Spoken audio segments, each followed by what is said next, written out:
Kant is arguing, and let me just highlight that, because maybe that's not that clear. For Kant, alright, so first, he's saying that this cannot be known a priori. Okay, fine. Which means what? Which means, I'll write that down, I didn't have that before. Which means that it is not an N-A-L-Y-T, it is not an analytic claim. C-L-A-I, right? It is not an analytic claim, right? Kant is going to say this is synthetic. Why is this synthetic? Kant is going to say, and I've said this before, that this concept, right, and this is a concept. There are contemporary arguments against this and sort of the role of numbers, but I'm not going to get into that, right? With respect to Kant and his analysis, when he wrote the Prolegomena, he's looking at 12 as a concept, right? This concept is not entailed within 7 plus 5.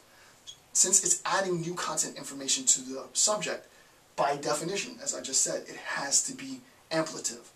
Insofar as it is amplitive, and the it refers to the concept 12, it has to be, the concept 12, has to be synthetic, right? However, since we know that it's synthetic, the question is, how do we get the a priori part? We've gotten the synthetic part, right? And not only have we gotten the synthetic part, we recognize that it follows with necessity. How does it follow with necessity? This is the trick, and this is what we're going to answer, right? As far as the relationship to the a priori. Okay. So the next point is the concept 12 is not an element. Not right here. So this is 1, if you will, and this is 2. So the concept, C-O-N-C, the concept 12 is not an element of 7 plus 5, right? The concept 12 is not, it sort of looks like this E with a slash through it. The concept 12 is not an element of 7 plus 5. For Kant, you can look in the natural numbers, and you're not going to find the concept of 12 in 7 plus 5. And I'll address this in a second, right? So there's something that's been added to this summation. And for Kant, the addition is within experience, but I don't want to jump the gun. Okay, the next point, point 3. Since the sum is only cognitively possible by our intuition, we recognize that for Kant, the sum, and I think I can actually find a page, because I don't want to jump too quickly. This actually, he said it previously. Okay, if you look to previous section, page 14 of the Hackett, just a little bit down, hence our concept, right? Hence our concept is really amplified by the proposition 7 plus 5 equals 12. And we add to the first concept, and I'll put add here. And we add to the first concept a second one not thought in it, right? A second concept not thought in it. Okay, and that, again, that's page 14 on in the Hackett. So the concept 12 is not an element of the original concept, 7 plus 5. It's been added. Since it's been added, it's synthetic. But it follows with necessity, right? It follows with necessity, right? 7 plus 5 is equal to 12. And that necessity, the fact that it followed with necessity, was previously, I guess the way to word this, was previously seen prior to Kant as mandating that the proposition be an analytic judgment, right? So that it would have been claimed to be analytic, but Kant is saying, no, you're wrong. It's not analytic because this, and this is as clear as it gets, right? This is adding new content information to the original concept, right? The second concept is adding new information to the original concept. Hence, we're talking about this in terms of this, number 12, in terms of synthetic. Okay, so now here's the argument, right? Since the sum, right, the sum of 7 plus 5, since the sum is only cognitively possible within our intuition, we know that this synthesis is a combination of perception within experience, right? And since our intuition synthesizes our perceptions, right? We said earlier that our intuitions make a synthesis of our perception, right?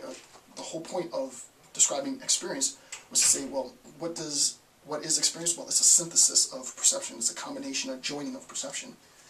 Then the concept of 12, as a consequence of our intuition, right? The concept of 12 as a consequence of our intuition is only possible because of experience, right? We need to experience 5 things, 1, 2, 3, 4, 5, right, 1, 2, 3, 4, 5, and then experience 7 things, 1, 2, 3, 4, 5, 6, 7, right? The union of 7 plus 5 or 5 plus 7 within experience allows me to make this amplitive claim, and the sum of this claim, right? The sum is therefore a consequence, a construct of our intuition. Our intuition is that which is possible and allows for the summation of the concept 7 and 5 to give me 12. So, so what we recognize then, and the third point is that, and this is actually pretty long, I don't know if I want to write all of this down.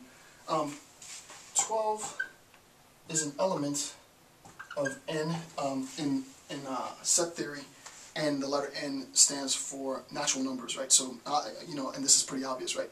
12 is obviously an element within the set of natural numbers, but 12 cannot be demonstrated a priori to be an element of 7 plus 5, right?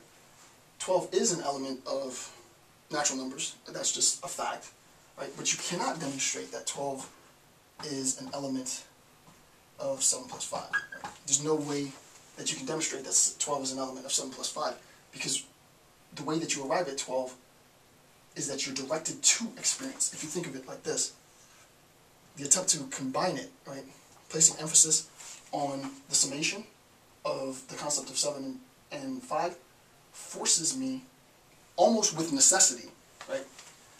That's actually a good way of looking at it, right? It necessarily forces me into experience.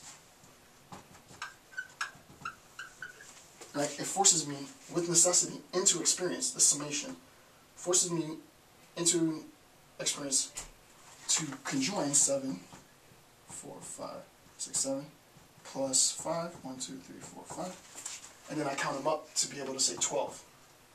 Then what I do is this new concept 12 is then added back to the original content information, right? So it's sort of like this cyclical process. My attempt to summarize the concept 7 and 5 necessarily forces me into experience where I create a conjunction of 7 plus 5. I arrive at the concept 12. That follows with necessity, right? So I've satisfied both the synthetic and the a priori. The a priori being the necessary, the fact that it follows with necessity. The synthetic being that it's in experience that my intuition functions. And once I have that concept formulated, I can then add that information back to the original concept, right? So it really is a circular process. It's not circular. Circular might not be, and I don't want to use the word hermeneutic, but when I return to my starting point, I've added new content information. So it's not just, you know, sort of, it's not circular as in circular argument. It's a return to the initial concept, but with more content information. Okay. So, if that makes sense then, the confusion then, now that, if we understand that, then we can sort of recognize where the confusion lies, right? The confusion then arises in an attempt to classify propositions as analytic judgments, right?